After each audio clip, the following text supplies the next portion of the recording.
Welcome to episode 251 of the Selling Your Screenplay podcast. I'm Ashley Scott Myers, screenwriter and blogger over at sellingyourscreenplay.com. Today I'm interviewing writer-director Jeremy Wechter. He just did a horror thriller film called E-Demon, which is a micro-budget feature, and it's a great example of going out there and making things happen for yourself. And we talked through his background and how he got to the point where he was ready to make this first feature film. So stay tuned for that interview. If you find this episode valuable, please help me out by giving me a review in iTunes or leaving a comment on YouTube or retweeting the podcast on Twitter or liking or sharing it on Facebook. These social media shares really do help spread word about the podcast, so they're very much appreciated. Any websites or links that I mention in the podcast can be found on my blog in the show notes, and I also publish a transcript with every episode in case you'd rather read the show or look at something later on. You can find all the podcast show notes at www.sellingyourscreenplay.com/podcasts, and then just look for episode number 251. If you want my free guide, How to Sell a Screenplay in 5 Weeks, you can pick that up by going to sellingyourscreenplay.com/guide. It's completely free. You just put in your email address and I'll send you a new lesson once per week for 5 weeks along with a bunch of bonus lessons. I'll teach the whole process of how to sell your screenplay in that guide. I'll teach you how to write a professional logline and query letter and how to find agents, managers, and producers who are looking for material. Really is everything you need to know to sell your screenplay. Just go to sellingyourscreenplay.com/guide. So now let's get into the main segment. Today I am interviewing writer-director Jeremy Wechter. Here is the interview. Welcome, Jeremy, to the Selling Your Screenplay podcast. I really appreciate you coming on the show with me today. Thanks for having me, Ashley. So to start out, maybe you can tell us a little bit about your background. Where did you grow up and how did you get interested in the entertainment business? I grew up in South Jersey, and I was very much involved in the visual arts, painting, drawing, sculpture, the whole 9 yards. And at one point I went to art school and I took a video class. And suddenly I realized, wait a second, I like when the image moves. And I realized I should be studying film. So I ended up transferring to film school here in New York at NYU, and and started pursuing my filmmaking career. Okay, perfect. And what would you say was your first step into turning this into a career? I noticed you've done a ton of shorts on IMDb. You have a ton of shorts listed. Maybe walk us through that, going from, hey, just a kid who wants to be a screenwriter, be a filmmaker, to actually someone who's got some produced credits. Yeah, I mean, that's the challenge, because with filmmaking, the process and the medium is so expensive compared to something like painting. I mean, paint is expensive, but not compared to making a movie. And so it's a challenge for everyone who is trying to pursue it. So my thought process was, always, what kind of resources do I have? How can I turn the script that I wrote into a movie? And a lot of times I realized in terms of feature scripts, the script I wrote was just too big of a budget. So then I would write another feature script. And I'm like, I'll think about the budget this time, and I would make it like a low budget script. And I realized, at least in terms of me producing it myself, like this one's also too big. So then I would write another feature script. And finally, I actually decided to just reverse engineer the process. In other words, before I write the script, I thought to myself, what do I have access to in terms of producing? And what do I have access to in terms of acting talent? And from there, I came up with the idea. Because I was able to make all those shorts, I realized if I can make a short film, I should be able to make a feature. And waiting around for someone to kind of discover me was, not of interest to me. I kind of just didn't want to wait. So I tell my students and my screenwriting clients, I say, you can either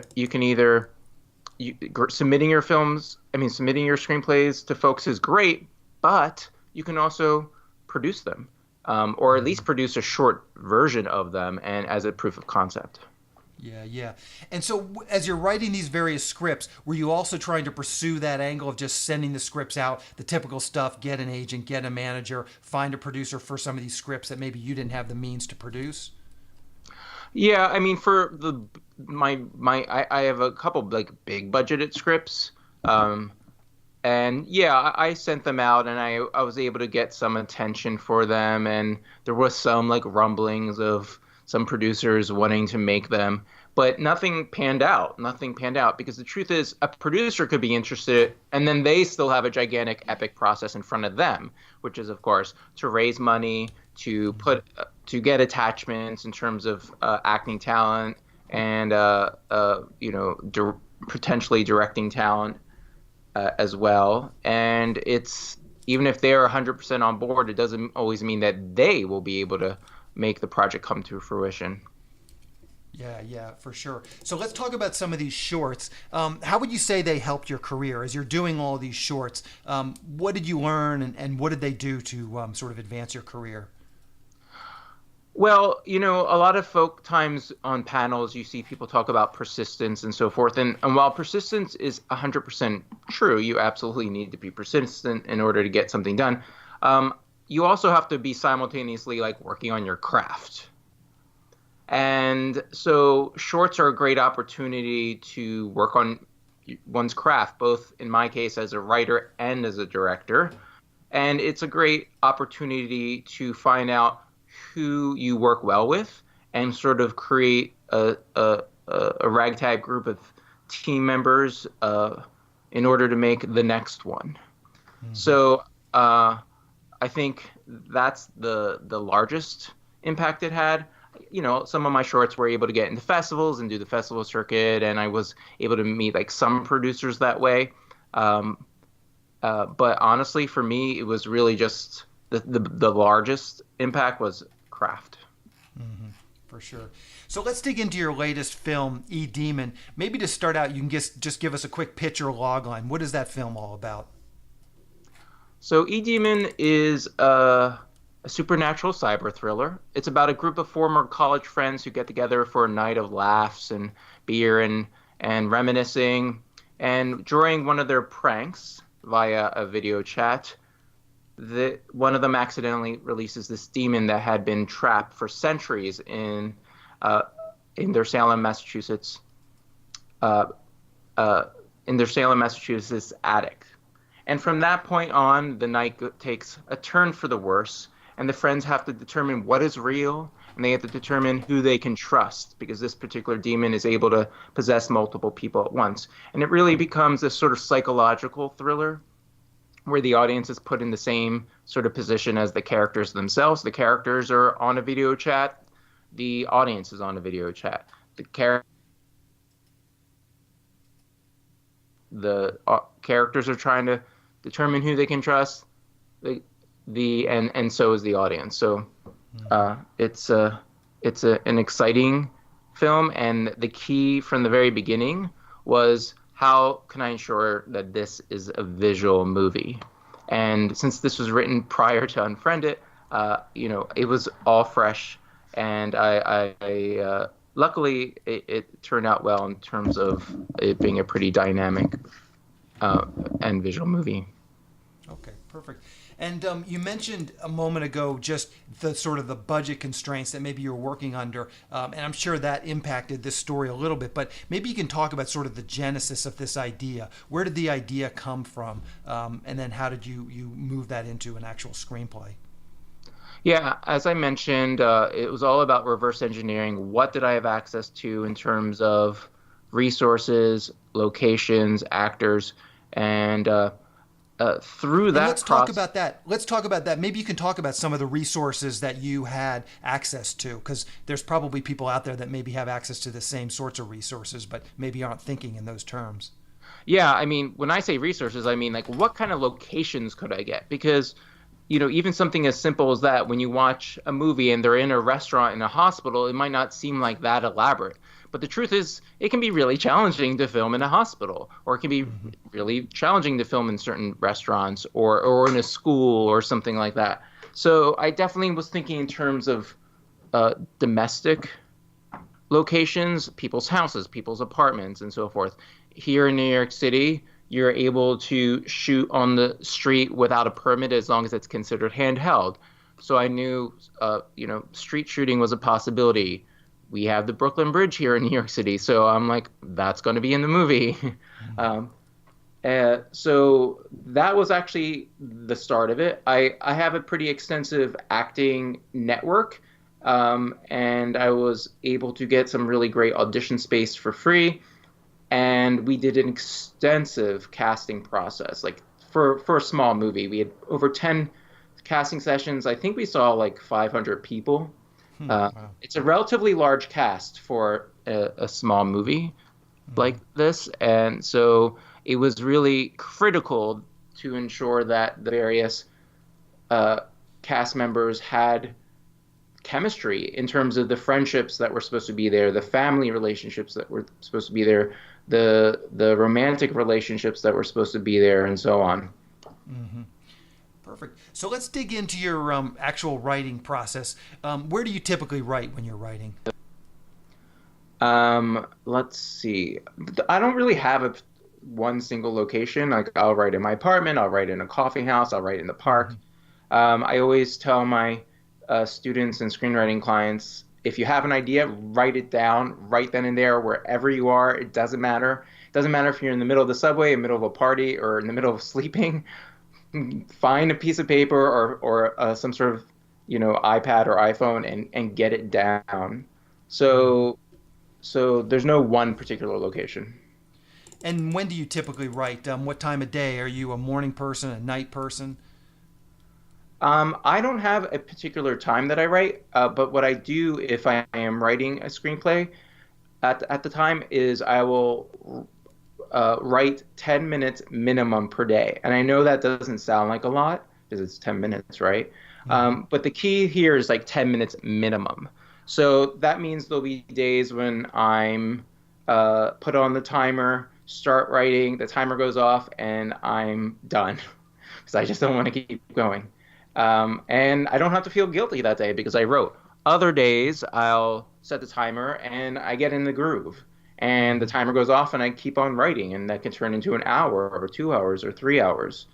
So to me, it's really about the habit of writing. It's not about waiting for inspiration, because if you wait for inspiration, you can write, but it won't be um, there won't be any consistency to it. So by creating a habit, a healthy habit of writing, by learning to write every day, regardless of whether you feel like it or not, can be really great. And the beautiful thing about the 10 minutes minimum thing is it's not intimidating. In other words, if you felt like you would write for 3 hours a day, like that can feel intimidating. And the reason this is more beneficial than, waiting till the 3 hours you have on a weekend, because a lot of times people get to that point, it's Sunday, that the 3 hour slot is there, and then suddenly what's in the refrigerator becomes really interesting, or you need to check Twitter again, and the 3 hours can often dwindle away. But by doing it every day for at least 10 minutes minimum, even if you stop after the 10 minutes, your brain, the subconscious part of your mind will still be working on the process, working out some kinks, working out some issues.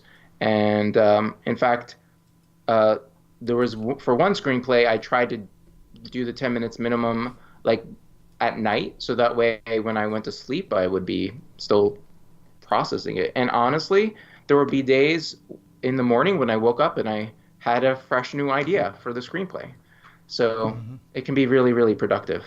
Yeah. And have you experimented with, like, it sounds like the other big hurdle, that 10 minutes, is like sometimes starting is the hardest part. So Yeah. if you just push for 10 minutes, once you get through that 10 minutes, a lot of times you're in the flow of things. Have you experimented with that 10 minutes? Like, have you tried 5 minutes a day? Have you tried 15-minute minimum? Have you tried to sort of move that around and see if there's any other times that work better? I mean, I think you make a good point. It's sort of like going to the gym. Sometimes it's just like putting on your shoes and leaving the apartment to go to the gym is the hard part. And then once you're there, it's like, okay, I'm here.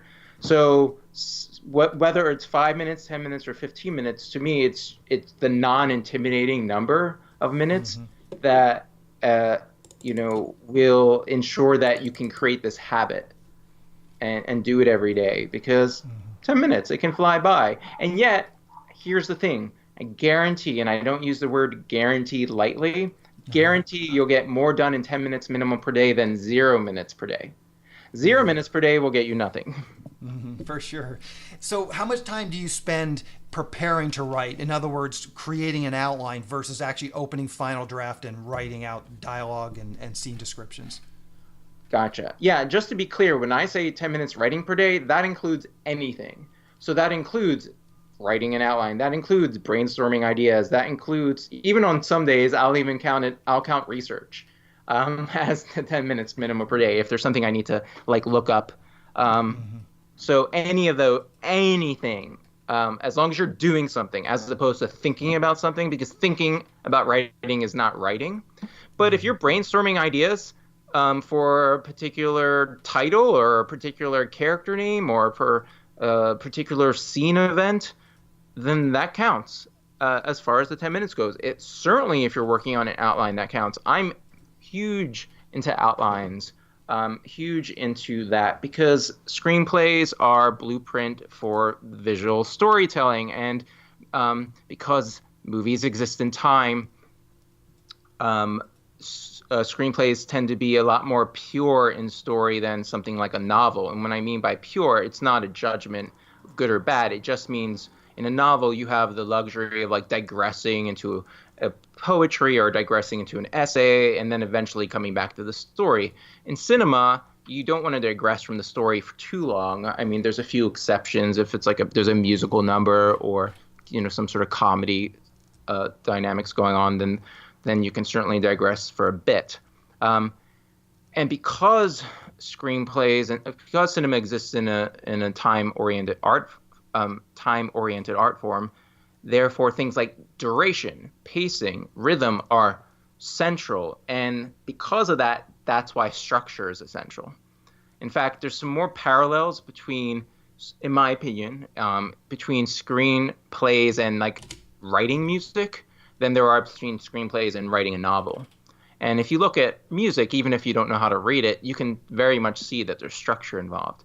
And that's one of the reasons why I'm so big on outlines, is because it allows you to step back, see the bigger picture, sort of like a Google Maps. The screenplay itself is street view, and zooming all the way out is outline view. And when you see the big picture, you're able to see where the issues are in terms of duration, pacing, and so forth, and then solve those issues. I gotcha. So, how long does it actually take, like, to write this E-Demon script? What would you say time-wise for the outline, and then time-wise for actually producing the script? This was my fastest screenplay ever, fastest feature screenplay ever, and it was essentially written from beginning to end in about 6 months. The other unique thing about this, unique for me, is while I was writing it, I already started producing it in the sense of reaching out to potential collaborators in terms of producers and DPs, and even reaching out to some acting friends prior to setting up this sort of elaborate casting that we ended up having. And the other thing that was unique for me was when I conceived of it, I also put on the calendar a day that I was going to produce it. And it was basically a year later. And the weird thing is I was able to stick to that schedule, which is crazy because, for me, in terms of writing a screenplay and producing it all within 1 year was pretty exciting. Yeah. So of those 6 months writing this script, how much was outlining and how much was actually in Final Draft producing the pages? The vast majority of it is outlining. To me, when you read a screenplay, that means in my opinion, when you read a screenplay, it means you're looking at the surface of the screenplay. The dialogue, the description, all that's important.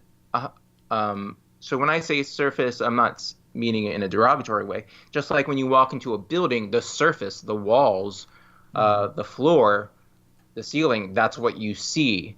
But there's 90% of what you can't see in a building and in a screenplay that's fundamental.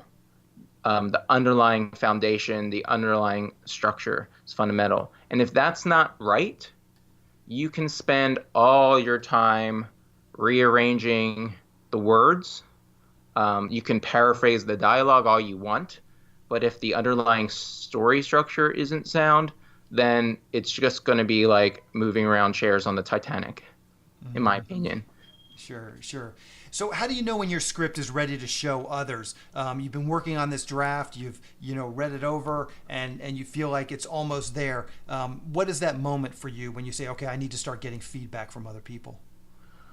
So I think feedback is key. You absolutely need fresh eyes on the story, and this is true of any screenwriter of all time. As far as I know, I've read a lot about even high end folks, and they always enjoy some good feedback.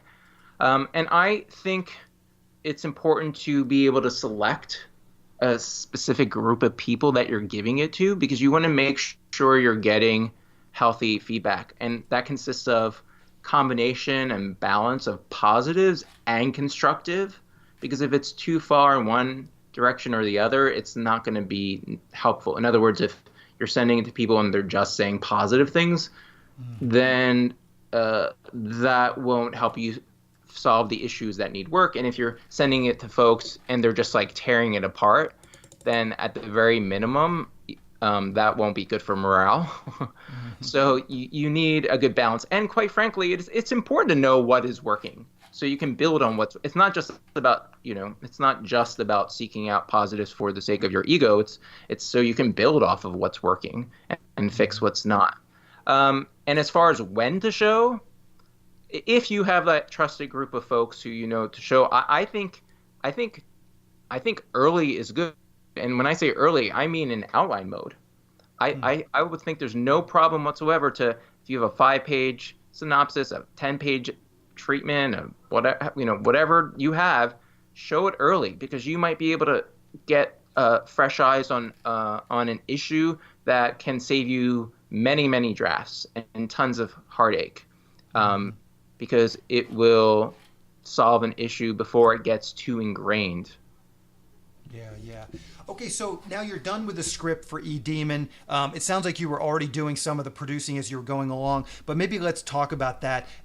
What was that next step? I would assume at some point you've got to go out and raise the money. Maybe you can talk a little bit about that. What did the financing look like for this film? Yeah, I mean, we did do a Kickstarter campaign, which is not fun at all. It's not fun to do at all. In fact, it's my least favorite part of filmmaking is the sort of money part of it. And it's obviously also a gigantic obstacle. Luckily, because of how I designed the movie from the very, very beginning, this was not going to need $10 million. So that part, I knew that I was going to get the movie done. So from the little Kickstarter campaign plus some investors we found, I was able to get it done.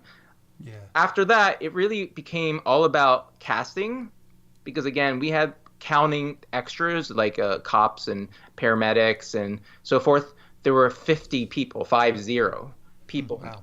I mean, there was a cast of the core cast was like 10 people, the group of friends and their family and spouses.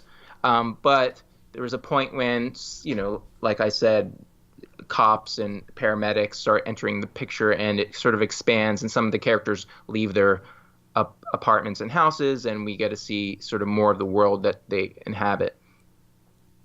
The other key element was locations. And even for residential stuff, as much as I thought, okay, I can make this work, it was a challenge, because one of the locations is this old Salem house with multiple levels. And, luckily I had this really talented producer named Michael Gonzalez, who was able to secure us a location that fit it perfectly. It was really interesting. Even the attic element that I mentioned that housed the trunk that trapped the demon, when we went into the house, they had it. They had the attic exactly how I written it. It was really exciting to see that. So luckily that came to fruition, and it's really cool to see it on screen. Yeah. Let's talk about Kickstarter just for a minute. Do you have any tips for people that are maybe considering doing a Kickstarter of their own? Just a couple, 2 or 3 tips for them. Yes. Tip number one, you definitely need to have an extensive email list because just popping it onto Kickstarter isn't going to magically raise the money. Kickstarter is really sort of a mechanism um, that you can then send out to folks that you already know. Um, Tip number two, make sure that your pitch video is engaging. And I think, in my opinion, the fault that I see a lot of folks doing is they present it as a like, I need your help versus this is a cool opportunity for you. Or would you like to see this kind of product or movie in the world? Then then come on board and join our team versus the concept of like I need your help. Because the I need your help, there's so much of that in this world that a lot of folks just tune that out. Even people that like are like an old former coworker or something, they will be like, yeah, no, I'm not interested. Um, Yeah. and let's see, because we said three, tip number three would be make sure you plan all these elements in advance of launching it. You can't launch it and then try to figure all this out. So so the, so you might spend literally several months planning this all out before you actually launch the Kickstarter. And a bonus tip, tip number four, I believe, at least when I did it, you could do, I think, choose between like 30 days or 60 days. I would choose the shorter. And the reason is when people get an email and they're told that they have 60 days to do something, they're just going to put it on their back burner. You need to create a sense of urgency in folks that they're running out of time for this opportunity. And so the shorter would be better for that. Plus, it's just like a lot of energy, and you're just going to Yeah. kill yourself if you do succeed. And I want to throw this out to you as someone who's done a Kickstarter myself, and you've done a Kickstarter. My Kickstarter was 30 days, and I literally, those middle 2 weeks, I think I raised $0. It was the beginning and it was the end. And I was actually thinking on my next Kickstarter of just doing it for like 12 days. You get the beginning and you get the end, and then you just skip all that middle stuff, which didn't really seem to do much. Maybe I did bring awareness to those people that eventually gave at the end. But I was even thinking going the other, taking it a step further instead of 60-30, even going down to 12 or 15 days. Yeah, I mean, I think that makes a lot of sense. Absolutely. How did you build an email list? I know that will be a follow-up question that we get. You said it's good to go into Kickstarter with an email list. How did you build an email list before you did your Kickstarter? Yeah, that's the magic question. So in my case, because I work as a script consultant and screenwriting teacher, and I've also teach acting and directing, I had like an extensive list of all my students, over 1,000 people. I see. And we also brought on some team members. So I had some producers involved at that point, and so they brought on their lists and folks that they had worked with. And it's a challenge in this day and age, and even more challenging every year passes. It gets more challenging because we have that many more emails clogging our email boxes. So it's so easy to just delete an email, even if it's from someone you kind of know, because there's just so much. So the thing that can really push you over the edge is that solid pitch video. And then hopefully folks will share it on their social media. Yeah. So let's talk about the your pitch to these investors that just put in money. What does that pitch look like for a low budget film like this? I'm just curious to hear sort of your thoughts on what you actually said to these people and made it appealing to them. I was talking about how this was a really unique way of telling a story, because again, this was prior to Unfriended. They had about $1 million, I think, in their budget and production budget, not counting their marketing budget. Mm-hmm. Um, and and so they were able to get to the box office before us. And so at the time, it was a super unique way of telling a story. The story itself is extremely different than Unfriended, just to be clear. And weirdly enough, the social message in this movie, it's a subtle social message. It's playing around with the notion of what happens when a mysterious evil force uses technology to manipulate and divide us. And this is something that's very much in the zeitgeist right now. It's literally the headlines of foreign powers manipulating and dividing us through modern technology. And so when this Mm-hmm. demon is released centuries after it was last trapped, which was around the 1600s during the Salem witch trials, it discovers technology. And it discovers how it can use technology to speed up the possession process. So it was it's a really exciting concept, really exciting. Mm-hmm. And that's what you pitched to the investors. It wasn't so much about ROI as much about a totally original idea. No, no, it was not about ROI because anyone who's claiming that their movies in general are not a good investment from an Mm-hmm. investment standpoint. Like compared to like stocks and bonds and things like that, even like Yeah. high-end movies, with high-end people, they're not in Mm-hmm. good investments because people lose their money all the time. Mm-hmm. The other thing you can offer potential investors though is the sort of quote unquote it's like sexy quality of making a movie in the sense that you can have them on set, you can have them meet the actors, you can have them meet the crew, you can have them see the process, you can have them be in the post production space so they can see how that's put together. So it's really an investment. If I were pitching to investors or giving folks advice on how to pitch to investors, it's an investment like in the experience of being a producer Mm-hmm. versus, oh, you're going to have this amazing ROI. Um, Yeah. So, how can people see E Demon? Do you know what the release schedule is going to be like? yes. So E-Demon, the supernatural cyber thriller, was released in theaters in New York City and LA last month. Okay. So from this point forward, it is now available on video on demand, places like iTunes, Amazon, Google Play, Vudu, YouTube, also DirecTV, and let's see, Dish Network, TiVo, Comcast, Cox, and if you want the DVD Blu-ray version, you can get that as well from Amazon. Nice, nice. So, sound wherever movies are found, it sounds like you're available. What's the best way for people to keep up with what you're doing?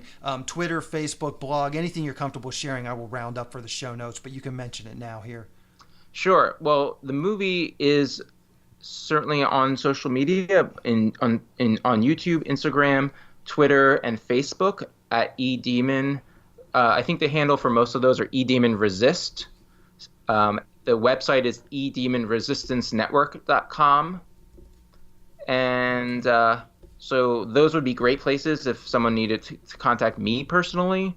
I'm pretty much just on Facebook as a person, but the movie's on a whole bunch of uh, social media. And in fact, another interesting, unique dynamic going on with this movie.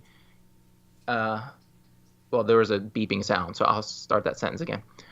Another interesting dynamic going on with this movie is that the story continues past the end of the movie itself. What do I mean by that? Well, we're using transmedia storytelling. So the story continues on YouTube and on Twitter to an extent, but mostly on YouTube, where we get to see one of the characters uh, in the aftermath of the movie itself. So in the ideal world, if this movie happened to do super well, this sort of transmedia storytelling would sort of be the in-between storytelling for each subsequent movie, Mm-hmm. if there were sequels. But Yeah. uh, even regardless of that, I think it's like a fun way to sort of dive into the movie, learn a little bit about it in the aftermath, and then go watch the movie on any of those platforms I mentioned before. Yeah, yeah, perfect, perfect. Well, Jeremy, I really appreciate your coming on and talking with me today. I really wish you luck with this film. Thanks a lot, Ashley. I really So, appreciate you having me. thank you. We'll talk to you later. Okay, bye now. Bye. I just want to talk quickly about SYS Select. It's a service for screenwriters to help them sell their screenplays and get writing assignments. The first part of the service is the SYS Select Screenplay Database. Screenwriters upload their screenplays along with a logline, synopsis, and other pertinent information like budget and genre, and then producers search for and hopefully find screenplays that they want to produce. Dozens of producers are in the system looking for screenplays right now. I launched this service at the beginning of this year, and we've already started to see some success stories. You can check out SYS podcast episode 222 with Steve Deering.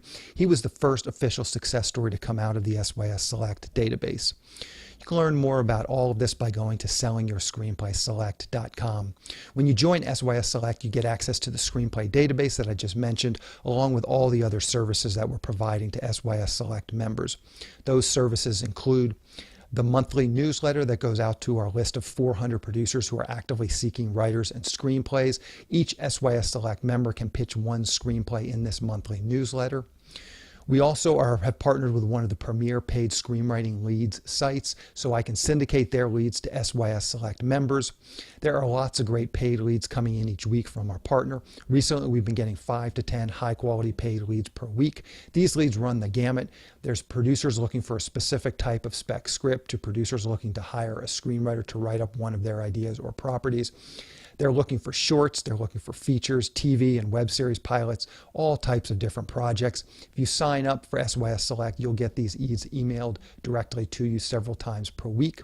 Also, you can get access to the SYS Select forum where we will help you with your logline and query letter and answer any screenwriting related questions that you might have. Also in the forum are all the recorded screenwriting classes that I've done over the years, so you'll have access to all of those as well. The classes cover every part of the writing process, from concept to outlining to the first act, second act, third act, as well as other topics like writing short films and pitching your projects in person. Once again, if this sounds like something you would like to learn more about, please go to sellingyourscreenplayselect.com. Again, that's sellingyourscreenplayselect.com. On the next episode of the podcast, I'm going to be interviewing writer-director Ari Gold, who just did a film called The Song of Sway Lake, which is an indie drama. We talk through his background and how he got this film produced, so keep an eye out for that episode next week. That's today's show. Thank you for listening.